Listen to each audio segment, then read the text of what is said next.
네, 반갑습니다, 여러분. 오늘은 여러분들과 왜 사람, 그리고 생명체들은 유전적으로 다양성을 가지고 있느냐, 그렇게 다양하게 우리가 태어날 수 있는 원인에 대해서는 무엇인지 간략하게 알아보는 시간 갖도록 하겠습니다. 자, 같은 엄마 아빠를 통해서도 자손들이 나올 때 정말 다양한 형질을 갖는 자손들이 태어나고 있죠. 그렇게 다양한 형질을 갖는 애들이 나온 이유는 유전적으로 다양성이 증대되기 때문이다라고 볼 수가 있어요. 그러면 그 이유는 엄마랑 아빠 꼴랑 해봤자 2명밖에 없는데 걔네들이 무슨 짓을 하길래 이렇게 다양해질 수 있는지, 그것을 감수분열 과정을 통해서 여러분들이 알아볼 필요가 있다라고 얘기를 해줄 수가 있겠습니다. 자, 보겠습니다. 한번 첫 번째, 생식 과정 중에서 자손의 유전적 다양성이 얼마나 다양해지느냐. 자, 같은 부모요, 엄마, 아빠 각각 한 명씩의 부모로부터 정말 다양한 자손들이 만들어지고 있어요. 저와 제 동생이 있는데 저와 제 동생도 각각 성별도 다르고 생긴 모습, 그 다음에 성격들도 모두 다 다르죠.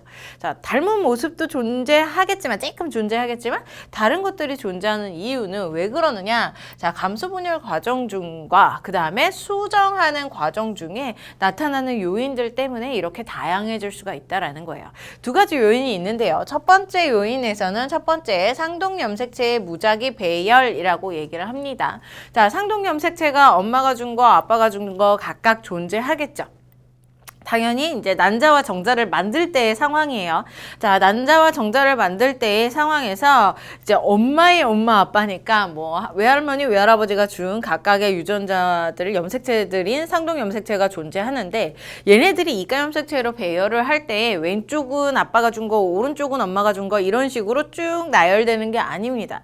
얘네들의 왼쪽과 오른쪽의 위치는 서로 그냥 그때그때 따라서 만들어지게 되어 있는 거예요. 결정되어지게 되는 거예요. 자, 그래서 무작위적으로 배열한다라고 얘기를 할 수가 있겠죠. 자, 상동염색체 쌍이 각각 배열을 할 때에 왼쪽, 오른쪽이 엄마, 아빠 혹은 아빠, 엄마, 자기가 무작위적으로 만들어질 수 있기 때문에 이제 난자를 만들 때 혹은 정자를 만들 때에 이제 생식세포에 생길 수 있는 다양성, 그런 것들이 늘어나게 된다라는 거죠. 자, 사람은요 23쌍의 상동염색체를 가지고 있어요. 그래서 이런 무작위 배열을 통해서 우리가 만들 수 있는 난자나 혹은 정자의 개수의 이제 다양성은 총 몇 가지가 있을 수 있냐면 2의 23가지, 2의 23승가지로 조합을 가질 수가 있다라는 거예요. 굉장히 많다라는 얘기죠. 자, 또 하나, 이제 생식세포를 이렇게 만든 다음에 각각 정자와 난자를 만들었어요. 그걸 만들기 전에, 이제 두 번째로 가기 전에 교재의 위쪽에 있는 내용인데요. 여러분들 교차라고 하는 내용도 본 적 있을 거예요. 자, 상동염색체가 이렇게 존재하게 되죠. 이렇게. 그리고 얘네들이 감수 1분열에서는 서로 접합을 해서 이가 염색체를 형성을 합니다.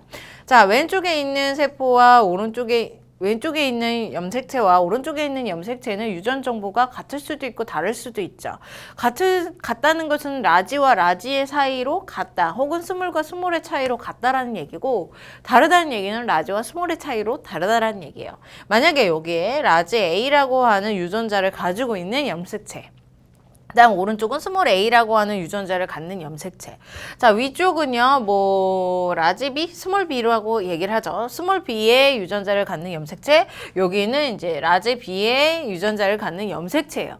근데 이렇게 이가 염색체를 형성을 한 다음에 얘네들이 서로 워낙 가까이 붙어 있다 보니까 다리를 꼬게 되면서 이 두 개 사이에 정보가 교환이 될 수가 있어요. 자, 여기 왼쪽과 오른쪽의 얘네 두 개의 염색체 사이에 다리가 딱 꼬아지면서 여기에는 라지 A가 있었고 여기에는 스몰 a가 있었는데 이 두 개가 서로 교환이 된다는 거죠.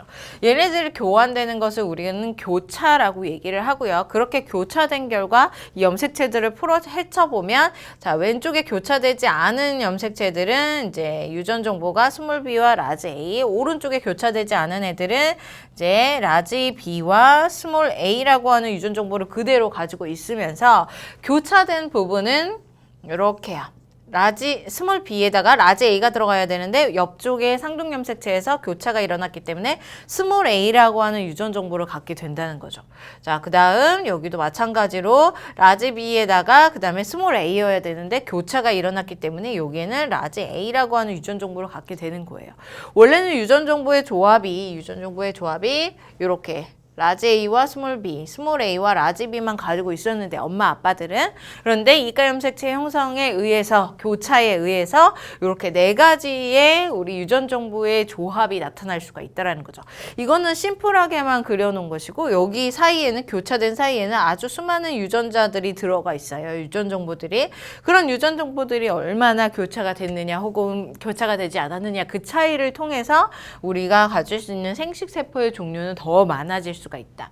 자, 위쪽에서 상동염색체의 무작위 배열에 의해서는 2의 23가지의 조합이 만들어진다는 걸 알 수가 있겠지만 교차는 아주 더 많이 어떤 때에 일어나는지 우리가 정확하게 판단할 수는 없어요. 그때그때 상황에 따라서 만들어지는 거니까 그런 상황들에 따라서 어떤 염색체는 교차되고 어떤 염색체는 교차되지 않으면서 이런 조건들의 다양성을 갖게 된다라고 볼 수가 있겠죠.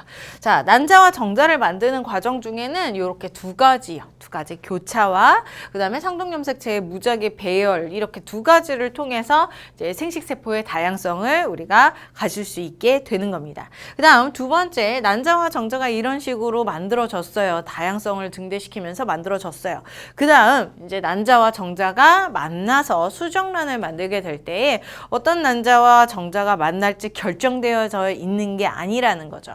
난자와 정자가 무작위적으로 수정을 하게 됩니다. 난자 하나가 딱 만들어졌는데 우리 모세포에서부터 만들어진 4개의 딸세포 중에서 어떤 하나가 될 것이고요. 그 다음 이제 수많은 정자들이 와가지고 그 중에서 경쟁을 펼치면서 첫 번째 1등 하는 애가 쏙 들어와가지고 수정을 하게 되죠. 어떤 애가 서로 결합을 하게 될지 정해져 있지 않아요. 그래서 그런 다양성들이 여기에서 나온다라는 거예요. 그러면 난자가 만들어질 수 있는 조합은 우리 교차를 제외하고 상동염색체 무작위 배열만 생각해 봤을 때 2의 23가지의 개수로 만들어질 수가 있었고요. 그 다음에 정자도 마찬가지로 2의 23가지로 만들어질 수가 있겠죠. 그럼 얘네들이 무작위적으로 결합을 할 거니까 걔네들의 조합은 약 2의 여기에 써 있네요. 2의 46가지 승의 개수가 나타날 수 있다. 다양성이 나타날 수 있다. 이게 약 7조인가요? 그 정도 된대요. 아무튼 겁나 많아요. 겁나 많은 다양성의 조합을 통해서 우리는 이제 엄마와 아빠가 각각 동일하긴 하지만 그를 통해서 나오는 자손들의 형질은 이렇게나 많이 다양성을 가질 수가 있게 된다. 이런 얘기가 되는 거죠. 자, 아래쪽에 그림에서도 더 설명을 한번 해볼게요. 자, 여러분들이 이제 상상이 안 된다면 여기에서 얘기를 해볼 수가 있어요. 지금 상동염색체가 있겠죠. 지금 왼쪽에 있는 애들은 이제 빨간색이 바로 뭐 아빠가 준 상동염색체라고 하고 그 다음에 이제 색칠하지 않은 부분이 이제 엄마가 준 상동염색체라고 한다면 얘네들이 이가염색체를 형성할 때 이렇게 왼쪽에 아빠 거들만 그 다음에 오른쪽에 엄마 거들만 포진되어서 이제 이가염색체를 형성하고 각각의 상동염색체가 분리될 때 들어갈 수가 있는 조건도 존재해요. 그런데 이거는 정해진 게 아니라고 얘기를 했죠. 이렇게 될 수 있는 반면 또 다른 조건에서는 자, 위쪽에 왼쪽에 커다란 염색체는 아빠 염색체가 왼쪽, 오른쪽에는 엄마가 준 염색체가 오른쪽 이렇게 포진된 반면 아래쪽에 있는 또 다른 염색체들은 아빠가 준 염색체가 오른쪽에 존재할 수가 있고 그 다음에 왼쪽에는 엄마가 준 염색체가 존재할 수가 있다고요. 지금 왼쪽 그림과 오른쪽 그림은 서로의 조합이 상동염색체의 위치가 서로 다르죠. 자, 그 결과를 통해서도 달라질 수가 있습니다. 지금 왼쪽에 있는 세포들은 다 아빠가 준 세포들만, 염색체들만 가고 엄마가 준 염색체들만 가서 각각 이런 식으로 서로 유전자 정자라고 한다면 정자가 만들어질 수가 있겠지만, 자, 오른쪽 그림에서는 지금 하나는 아빠가 주고 하나 쬐끄만 건 엄마가 주고, 아래쪽 그림에서는 큰 거는 아빠가 주고 그다음에 쬐끄만 거는 엄마가 주고, 아무튼 서로 다르게 유전 정보가 들어가게 됨으로써 딸 세포들도 서로 다른 조건들이 만들어지게 되는 거죠.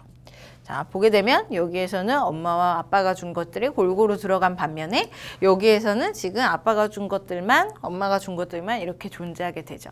각각의 상동염색체의 배열에 따라서, 무작위적인 배열에 따라서 이렇게 생식세포의 종류가 달라질 수가 있어요. 가지수가 달라질 수가 있다는 거죠. 여기에서는 염색체가 오로지 4개 뿐이기 때문에 심플하게 나오기는 하지만, 뭐 2에 2승으로 4가지로 종류가 나올 수 있겠지만, 우리의 사람의 몸속에서는 이제 23쌍이 존재하기 때문에 2에 23승의 개수로 이제 다양성이 획득될 수 있다는 것을 여기에서 얘기를 해주는 겁니다. 이해됐죠? 자, 이런 조건을 통해서 우리 다양성이 증대가 되는데, 이런 다양성의 증대에 의해서 어떤 이득이 있느냐, 그것은 이제 오로지 환경 변화의 이득이 존재한다라는 거예요. 이제 긴 시간들이 지나면서, 시간들이 계속 지나면서 환경들이 꾸준히 끊임없이 변화하고 있죠. 그런 변화에 맞춰서 이제 사람들이 혹은 생명체들이 적응하면서 살아가야 돼요. 그런데 굉장히 유전 정보가 심플한 사람들 혹은 생명체들은 거기에 환경의 변화에 의한 이제 변화를 적응하지 못하고 도태될 수가 있다는 거죠. 하지만 이렇게 다양하게 된다면, 굉장히 다양성을 갖게 된다면, 도태되는 개체가 존재하더라도 그 환경에 적응해서 살아가는 개체들도 더 존재할 수가 있는 그런 확률들이 높아진다. 그 결과 환경의 변화에 의해서 그 종이 혹은 그 생명체들이 생존 가능성이 높아질 수가 있다라는 거예요. 굉장히 심플한 유전 정보를 갖는 단세포들과 그 다음에 이제 다양한 유전 정보를 갖는 사람 두 개체가 서로가 비교가 됐을 때에 환경 변화에 따라서 이제 점점 진화하고 이제 적응해서 살아가는 것들은 조금 더 다양한 사람이 유리하다, 이런 얘기가 되는 거죠. 자, 이렇게 유리할 수 있는 조건들 위에서 3가지 이야기했습니다. 교차가 이제 문제에서 조금 빠진다면 2가지를 생각을 해주셔야 되겠죠. 지금 아래쪽에서 얘기한 상동염색체의 무작위적 배열과 그 다음에 이렇게 만들어진 정자와 난자들이 이제 무작위적으로 수정을 한다는 그 2가지의 조건을 통해서 다양성이 증대된다라는 사실 기억하시면 될 것 같아요. 자, 이 부분은 당연히 문제에서 어렵지 않게 나옵니다. 개념만 충실히 하고 있다면 여러분들 쉽게 풀어낼 수가 있으니까 걱정하지 않으시고 개념을 확실히 잡으시기 바라겠습니다. 자, 이 부분은 여기까지 하도록 하겠습니다. 수고 많이 하셨습니다.